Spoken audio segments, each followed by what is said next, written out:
ወራህመቱላሂ ወበረካቱ።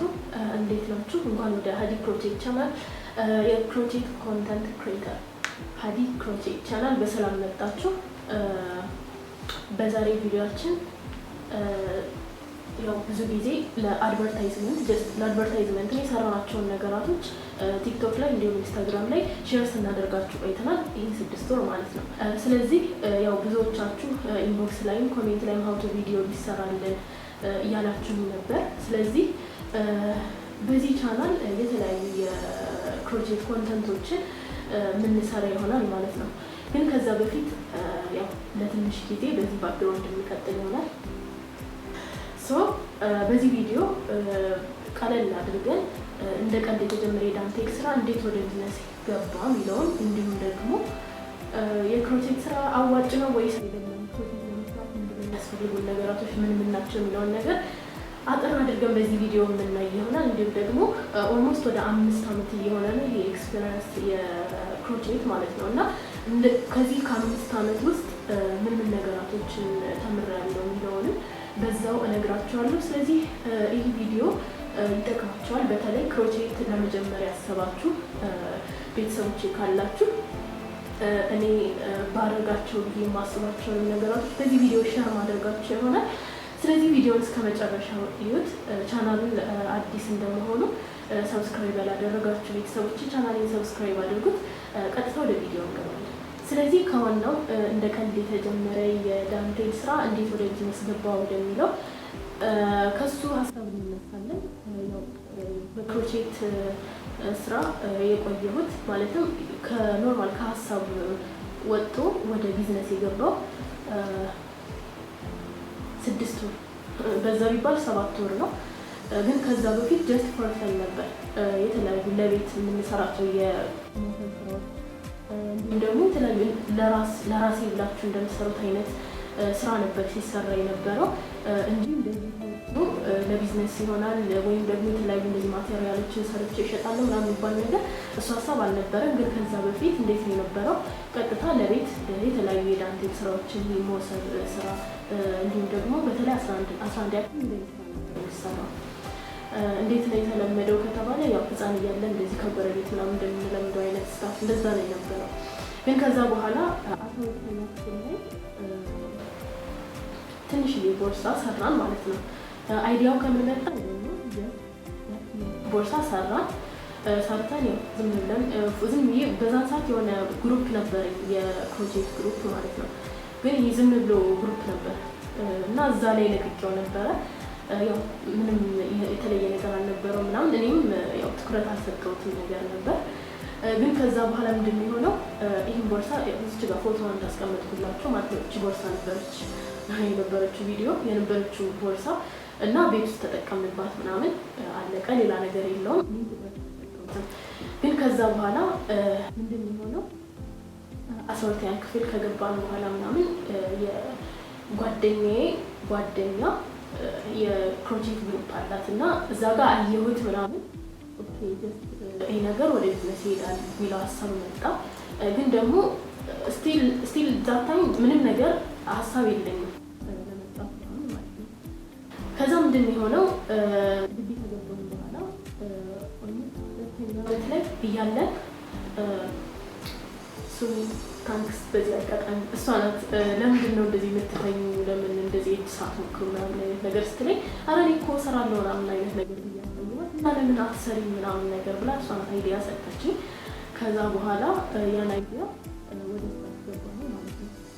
ግን እንዳልኳችሁ የሆነ ዴዲኬትድ የሰራሁት ለቤት ነው። ለቤት እንደዚህ ለመውሰብ ለመስራት ይሄ የትሪ የሚባልም አለ አጠቃላይ ይሄ ከአልባሳት ከቦርሳ ምናምን ይሄ ከሹራብ ምናምን ጋር ሳይሆን አላ የማቴሪያል የተያዙ ነገራቶች ነበር ሲሰሩ የነበሩት። ግን ከዛ በኋላ እንዳልኳችሁ ያስገባች በኋላ ትንሽ እየሰራው ነበር እና የዶርም ጥያቄ መጣ ማለት ነው። ያ ሲመጣ ምንድን ነው ያደረኩት? እስኪ እንደዛ ከሆነ እንሞክረው አይነት ብዬ እዚች ጋር የምታዩት ቦርሳ ማይ ፈርስት የመጀመሪያ የሸጥኳት ቦርሳ እሷ ናት። በእሷ ቦርሳ ጀመርን ሰራን ማለት ነው። እና ከዛ በኋላ የነበረው ነበረ። ያው ወደ መጀመሪያ አካባቢ ብዙ ማለት ሰው በፍላጎት ነው የሚያሰራው እና ብዙ ሰው ላይጠይቅ ይችላል ምናምን፣ ግን ደግሞ ለእኔ ያች ታይም የሆነ ተርኒንግ ፖይንት ናት የነበረችው ማለት ነው። እና ስለዚህ በዛ ወይ ሰራውላት ምናምን። ያው የዶርም ልጆችም አሉ፣ ሌላም ቦርሳ ሰራውኝ ማለት ነው። ከዛ በኋላ አንድ ሁለት ቦርሳ ሰራውኝ ማለት ነው። ከዛ በኋላ ግን ምንድን የተፈጠረው ነገር በኋላ ይመስለኛል ነገር ሞር ፎከስ ሆኜ ለምን አልሰራውም የሚለው ሀሳብ አይዲያው የመጣው ከዶርሜት ነበር። ያን ሀሳብ በቃ ጊዜ ሰጥቼው ምናምን ለመስራት አሰብኩኝ ማለት ነው። ከዛ በኋላ የተፈጠረው ነገር ምንድን ነው? ፎርዚር ኖ ዌይ ሰርዲር ለክረንት ሰመር ከመጣም በኋላ ሞር ማስተር ጀመርኩኝ። እንዴት አድርጌ ነው ይህን ነገር ማውጣት የምችለው ምናምን ብዬ ማለት ነው። እና መጀመሪያ ላይ ኢንስታግራም ላይ ነበር የለቀኩት፣ ቲክቶክ አይመችኝ ነበር። ከዛ በኋላ ግን ብራዘር እንትን ይለኝ ነበር፣ በቃ ለምን አንቺ እዛ ጋር ቲክቶክ ላይ ለምን አትሞክሪው አይነት ነገር ይለኝ ነበር። ከዛ በኋላ ቲክቶክ ላይ ሞከር ነው አንድ ቪዲዮ እንዲህ ዝም ብለን ሾርት ቪዲዮ ነገር ለቀቅን። ያ ቪዲዮ ቫይራል ወጣ ማለት ነው። ከዛ በኋላ ነው እንግዲህ ሞር ደግሞ ሰውም እየጠየቀኝ ሲመጣ ኦኬ ይህ ነገር ቢሞከር ወደሚለው የመጣ ነው ማለት ነው። ከዛ በኋላ ያው ኢንስታግራም ላይ ቲክቶክ ላይ እየለቀቅን ነበር። ሞር ደግሞ ኢንቦክስ ላይ የሚመጡ ሀሳቦች ሞር ይገዙ ነበር ማለት የሆኑ ለየት ያሉ ፕሮጀክቶች ይሰጡ ነበር ምናምን ነገር እና ስለዚህ ምን አሰብኩኝ፣ በቃ ይህ ነገር በስርዓት ቪዲዮ መሰራት አለበት ብዬ አሰብኩኝ እና መስራት ጀመርኩኝ ማለት ነው። እና ከዛ በኋላ ሞር ደግሞ ከቦርሳዎቹ ውጪ ወደ አልባሳቶቹ ያደላል የሚመጣው የነበረው ገበያ በሉት የሰው ማቀባበል በሉት ማለት ነው። እና የመጀመሪያ ቫይራል የሆነው ቪዲዮ ይሄ ነው፣ የሹራብ በቢሬቱ ማለት ነው። እሱ በጣም የተወደደ ስራ ነበር እና ያ የክሮቼት ስራ በተለይ አልባሳት ጋር ስንመጣ በጣም አሪፍ ነው እና ቦርሳዎቹ ጋር ስትመጡ ደግሞ ሞር ሰው የሚያስበው እንዴት ነው፣ ቦርሳዎቹ ውስጣቸው ላይ ምንም ነገር የለባቸውም ተብሎ ነው የሚታሰበው። ማለት ከቦርሳዎቹ ውስጥ ለምሳሌ ምን እኔ ሰርቼ ሲሸጣቸው ማለት ነው ውስጥ ላይ የተለያዩ ጨርቆች ይገባሉ ምናምን፣ ግን ደግሞ ሰው ዳንቴል ብቻ ስለሚመስለው ያን ያህል ዩዝፉል አይመስለንም። እንደገና ደግሞ ያው የክሮቼቶች አይነቶችን ስለሚወስኑት ማለት ነው። ግን ከዛ በኋላ ምንድን ነው ይሄ ክሮቼት ስራ ሞር እያደገ በደንብ ማለት ነው። ይህ ማለት 6 ወር ውስጥ ነው። 6 ወር ውስጥ በጣም የሆነ ቢግ ቼንጅ የሚመጣው ቀላል አይደለም። በተለይ እንደዚህ ኖርማል ዝም ብለህ ተነስተህ ለምትጀምር ጀማሪ ቀላል አይደለም። የሰው አቀባበልም በሰዓቱ በጣም አሪፍ ነበር። ስለዚህ ምን ልላችሁ ፈልጌ ነው ክሮቼት ሞር ዴዲኬትድ ሆናችሁ የሆነ ኮንሲስተንሲ የሚጠይቅ ስራ ነው። ጊዜያቸውን የሚፈልግ ስራ ነው በጣም። እኔ ደግሞ ከትምህርት ጎን ለጎን ነው እየሰራሁት ያለሁት እና ብዙ ነገር ትማሩበታላችሁ። ግን ከዛ በኋላ ይሄ ክሮቼት ስራ ሞር ሰውም እያወቀው መጣ። ከአገርም ጀመርን ምናምን እንደገና ደግሞ ግቢም ሼር እየተደራረግን ያው ክሮቼት ቻናላችንን በዚህ ወይ እያሳደግነው መጣን ማለት ነው። እና በዚህች አጭር ጊዜ ውስጥ የተረዳሁት ነገር ምንድነው፣ ፖዚቲቪቲ በጣም ወሳኝ ነገር ነው። ይሄ በተለይ እንደዚህ አንድ ሰው ሀሳብ ሲኖረው የሆነ ቢዝነስ ለመጀመር ሀሳብ ሲኖራችሁ ሌላ ሰው ባታማክሩ ባይኔ ሌላ ሰው ሳታማክሩ ቀጥታ ሀሳቡን ወደ መሬት ማውረድና እዛ ነገር ላይ ዲፖዚት ማውጣት በጣም ትልቅ ለውጥ ነው የሚያመጣው። ያን ነገር ነው የተረዳሁት ነው። እና ከዛ በተጨማሪ ምንድነው ሞር እንዲህ ያን ከሄድን በኋላ የሆነ ሰዓት ላይ ገበያ ቀዝቀዝ ሲል የሆነ አይዲያ መጣልኝ። ለምን ተማሪዎችን እስኪ አላሰለጥንም ብዬ አሰብኩኝ ማለት ነው። የክሮሼት ስራ ለምን ተማሪዎችን አላሰለጥንም ብዬ አሰብኩኝና ያሰብኩት የነበረው እዛው ግቢ ውስጥ ላሉ ተማሪዎች ነበር። ምክንያቱም ያው ለማሰልጠን ሲታሰብ የራስ የሆነ ቦታ ያስፈልጋል፣ ማቴሪያሎችን ያስፈልጋሉ። ስለዚህ እኔ የወሰድኩት ምንድን ነው ቀጥታ ግቢ ላላችሁ ብዬ ማስታወቂያውን ያወጣሁት። ግቢ ላላችሁ ብዬ እንደገና ደግሞ ቁጥሩን ስፔሲፊክ አድርጌ ማለት ነው። ምክንያቱም ሞር አሁን ለምሳሌ እንደ ጀማሪ ማለትም ተነስታችሁ አሰለጥናለሁ ለምትሉ በራሳችሁ ማቴሪያል በእናንተ ነው ምናምን ነገር ብዬ ባወጣው ሰው ያን ያህል ላይቀበለኝ ይችላል ብዬ ነው ያሰብኩት እና እኔ ምንድን ነው ያደረኩት ማቴሪያሉን ያው ያን ያህል ውድም ስላልሆነ እንደገና ደግሞ ከኔ ኤክስፒሪየንስ አንፃር በዚህ 5 ዓመት ውስጥ ከመጣሁበት ኤክስፒሪየንስ አንፃር ሳየው እንደዚህ ኖርማል ከሹራብ ክሩ በፊት እነዚህ ዳንቴል ክሮቹ ጋር ነበር እኛ ስንሰራ የነበረው ከህፃነታችን ጀምረን የተለማመድነው በዛ ስለሆነ ማለት ነው። እና እኔ ያደረኩት ምንድነው እኔ ጋር አይቼ እና ደግሞ ለማጅ አሪፍ ይሆናል ብዬ ያሰብኩትን ነገር ነበር የወሰድኩት። ምንድነው ያደረኩት እነዛን ዳንቴል ክሮች ትንንሽዬ ናቸው 35 ብር ነበር። ያኛው መስሪያው ኪሮሹ ደግሞ 50 ብር ማለት ነው። አጠቃላይ 85 ብር ማለት ነው። እነዚህ ቢያንስ እኔ 10 ተማሪ ይቀበላል ብዬ ነው ያሰብኩት። ግን ምናልባት ሰው ላይ መጣ ይችላል በሚል የ5 ሰው ብቻ ነበረ ማቴሪያል የገዛሁት ማለት ነው። ግን ከዛ በኋላ ምንድነው የሆነው በኋላ ባላሰብኩት መልኩ ሰለጥናለሁ የሚለው ሰው በዛ ይመር በዛ ከዛ ምንድነው 4 ሰው ነው 5 ሰው በገዛሁት ልክ ማለት ነው። የመጀመሪያ እነሱን ይዤ ያው እየሰለጠኑ ምናምን ሄዱ እና በቃ የመጣው መጨረሻ ውጤቱ በጣም የሚገርም ውጤት ነበር የመጣው። ተማሪዎችም እንዴት ነው በ3 ቀን ልዩነት ነበረ ዳንቴልን በቃ ፐርፌክት መስራት የጀመሩት ማለት ነው። ስለዚህ ከዛ ወሰድኩኝ በቃ ይሄ ነገር ተስፋ አለው ማለት ነው። በቃ የሆነ ከዚህ በኋላም ቢሰራበትም ነገር እየተለወጠ እየተቀየረ የሚሄድ ነገር ነው ብዬ አሰብኩኝ። ከዛ በኋላ ከነዚህ ከኖርማል ከሚማሩ ተማሪዎች ውጪ አብዛኛው ሰው ደግሞ የሚጠይቀኝ ሰው ውጭ ሆነብኝ ከግቢው ውጪ ማለት ነው። እኔ ደግሞ በዛ ሰዓት ምንም አይነት ቦታ የለኝም እነሱ ማሰለጠንበት ማለት ነው። ቀጥታ ምንድን ነው ያደረኩት እስኪ ኦንላይን ላይ ማሰልጠን ጀምር ብዬ አሰብኩኝ። ኦንላይን ላይ ደግሞ እንዴት ነው ቀጥታ ኖርማል ቪዲዮ ሰርች ልክላቸዋለሁ ለነሱ። ከዛ በኋላ ደግሞ እነሱ እያዩ በዛ ወይ ለመቀጠል ማለት ነው። እና እሱንም ያው ፖስት ሳደርግ በዛ ወይም ለመሰልጠን የሚያስብ ሰው አለ በሚገርም ሁኔታ አለ። ስለዚህ እነሱን ተቀበሉኝ 1-4 ተማሪ ማለት ነው።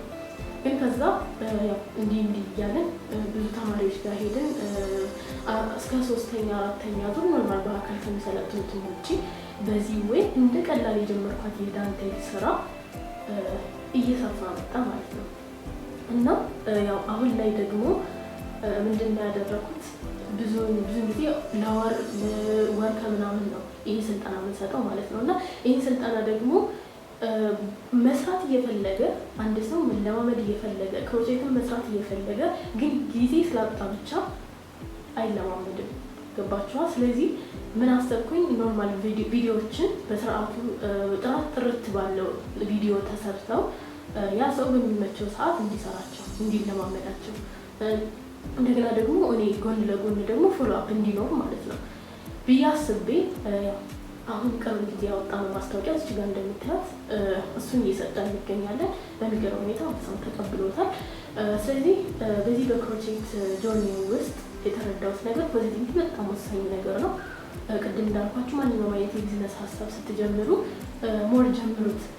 ሀሳብ አይዲያ ከመሰብሰብ ውጪ ጀምሩትና ቀጥታ መሬት ላይ አወርዱት። ካወረዳችሁት በኋላ እናንተም እየተማራችሁበት ትመጣላችሁ። እንደገና ደግሞ በመንገዳችሁ ላይ ራሱ የሚያጋጥማችሁ ሰዎች በጣም የሚገራርሙ ሰዎች ነው የሚያጋጥሟችሁ። አይዲያ የሚሰጧችሁ ሊሆን ይችላል። ሀታ ሊረዷችሁ የሚፈልጉ ሰዎች በመንገዳችሁ ይመጣል ማለት ነው። ስለዚህ እናንተም ከዚህ ከኔ እንደምነግራችሁ በተለይ ክሮቼት ሀሳብ ያለው ሰው ካለ ቤተሰቦቼ ካላችሁ ሞክሩት። የክሮቼት ስራ በጣም ደስ የሚል ስራ ነው። ቅድም ወዳልኳችሁ እንጣለው አዋጭ ነው ወይስ አይደለም እንደሚለው ማለት ነው። እና ቀጥታ ምንድነው ሀሳባችሁን መሬት ላይ አወረዳችሁ ወደ ተግባር መግባት ነው። ጊዜ ባታባክኑም ባይ ነው። እና እንግዲህ ከመጀመሪያው ከቤት ውስጥ ከሚሰሩ ቁሳቁሶች ውጪ የተለያዩ ቅንጡ ቦርሳዎችን፣ አልባሳቶችን ሰርቶ ገበያ ላይ ማውጣት በተለይ እንደ ክሮቼተር በጣም ደስ የሚል ነገር ነው። ክሮቼት የመስራት ሀሳብ ያለው ሰው ካለ ቢሰራቸውና ክሮቼት ውስጥ አብዛኛውን ጊዜ ራሱ እንደ ትርፍ ስራ ራሱ መስራት የምንችለው ስራ ነው። ማለት በጎን የራሳችንን ስራ እየሰራን እነዚህን ደግሞ በጎን ብንሰራቸው ራሱ በጣም ደስ የሚል ስራ ነው የክሮቼት ስራ። ከዛ ውጪ ስለ ክሮቼት የምነግራችሁ ነገር አብዛኛውን ጊዜ የክሮቼት ፓተርኖች አሉ። እንዴት ነው እነዚህ ፓተርኖች እንዴት ነው የሚሰሩት? እንዴት ነው የምናውቃቸው? እንዴት ነው የሚሰሩ የሚለውን ነገር ነው ሰው ብዙ ግር የሚለው ነገር። ግን ወሳኝ ነገር እኛ ነው ከቲቶሪያሉ የሆነች ነገር ላካፍላችሁና ቤዚክ የምንላቸው ነገራቶች አሉ። ከነዛ ተነስተን ነው እንግዲህ እነዚህ ኖርማል የክሮቼት ፓተርኖችን ልንወስዳቸው ወይም ደግሞ ልንሰራቸው የምንችለው ማለት ነው። ስለዚህ እነሱን ነገራቶች ወደ ጎን ትተን ቀጥታ ሞር ቤዚኮቹ ላይ ብናተኩርና እየሰራን ብንሄድ በጊዜ ሂደት ብዙ ነገራቶችን መልመድ የምንችለው ስራ ነው ማለት ነው። ስለዚህ ቀጥታ ወደ ሁለተኛው ፖይንታችን እንምጣና የክሮቼት ስራ ወሳኝ ነው፣ ያዋጣል አያዋጣም ወይስ ጊዜ ማባከን ነው የሚለውን ነገር እንግዲህ የክሮቼት ስራ በጣም አዋጭ ስራ ነው። በጣም አዋጭ ማለት ነው። በተለይ አልባሳት ጋር ስትመጡ በጣም አዋጭ ስራ ነው። ምክንያቱም ብዙ ጊዜ በእጅ ተሰርተው የሚሸጡ ነገራቶች ምክንያቱም ያንቺን ጊዜና ሰዓት የሚወስድ ስለሆነ ሲሸጡ በቀላሉ የሚሸጡ ነገራቶች አይደሉም። እነዚህን የክሮቼት ማቴሪያሎችን ሰርቶ ለገበያ ማቅረብ በጣም አዋጭ ስራ ነው። በተለይ ካስተመር ካላችሁ እንደገና ደግሞ መጀመሪያ የምትሰርታችሁ የምታቀርቡት ነገር ኒት ይሁን በቃ በደንብ ጽድት ያለ ስራ መስራት ከቻላችሁና የመጀመሪያ ካስተመራችሁ የሚወደው ከሆነ በቃ አለቀ፣ ነገሩ አለቀ ማለት። ከዛ በኋላ እናንተም የታወቃችሁ ትመጣላችሁ። በዛ እየቀጠለ ደግሞ ብዙ ካስተመሮችን እያገኛችሁ ትመጣላችሁ ማለት ነው። ወር ደግሞ ሶሻል ሚዲያው እናንተንም ያግዛችኋል። ስለዚህ የክሮቼት ስራ በጣም ወሳኝ ስራ ነው። ስሩት እመክራለሁ። በጣም ወሳኝ ስራ ነው የክሮቼት ስራ። ከዛ ውጪ ይህ ቻናል ለወደፊት ምንድን ነው የሚሰራው? ያው ብዙ ጊዜ ብዙ አይዲያው የመጣው ከሀውቱ ቪዲዮ ስለሆነ ሀውቱ ቪዲዮ ሰርተን እንለቃለን። ማንኛውም አይነት የክሮቼት ስራዎችን ስንሰራ የተለያዩ አዳዲስ ኦርደሮች መጥተው ከተሰሩ በኋላ እነሱን ሀውቱ ቪዲዮ እንለቃለን። ስለዚህ በዛውም ደግሞ ከትንሽ ጊዜ በኋላ ኦንላይን ላይም እዚሁ ላይ ዩቲዩብ ቻናላችን ላይ ክሮቼትን በቀላሉ እንዴት መማር እንደምትችሉ በዚህ ቻናል መለከላችሁ ይሆናል። ከዛ ውጪ ደግሞ በዚህ ቪዲዮ ለወደፊት ቅድም እንዳልኳችሁ ሙሉ የክሮቼት ኮንተንት ቪዲዮዎችን የምንለቅ ይሆናል። ስለዚህ ለዛሬ ትንሽ ራንደም የሆነ ቪዲዮ ነው። ጀስት ለኖርማል ቀጥታ ወደ ሀውቱ ቪዲዮ ወይም ደግሞ ወደ ትክክለኛ ኮንተንት ቪዲዮዎችን ከመግባታችን በፊት ትንሽዬ ሂንት ልስጣችሁ በሚል ነው ይህን ቪዲዮ የሰራው። ስለዚህ እናንተም እንዲሰራላችሁ በተለይ ስለ ክሮቼት እንዲሰራላችሁ የምትፈልጉት ነገር ካለ ማወቅ የምትፈልጉት ነገር ካለ ታች ኮሜንት ላይ አስቀምጡልኝ። በተቻለኝ አቅም እሰራላችኋለሁ። ከዛ ውጪ ቻናሉ አዲስ ነው። ስለዚህ ቻናላችንን ሰብስክራይብ አድርጉ፣ ሼር አድርጉን። ለወደፊት ብዙ ስለ ክሮቼት ብዙ የምናወራቸው ነገሮች አሉ።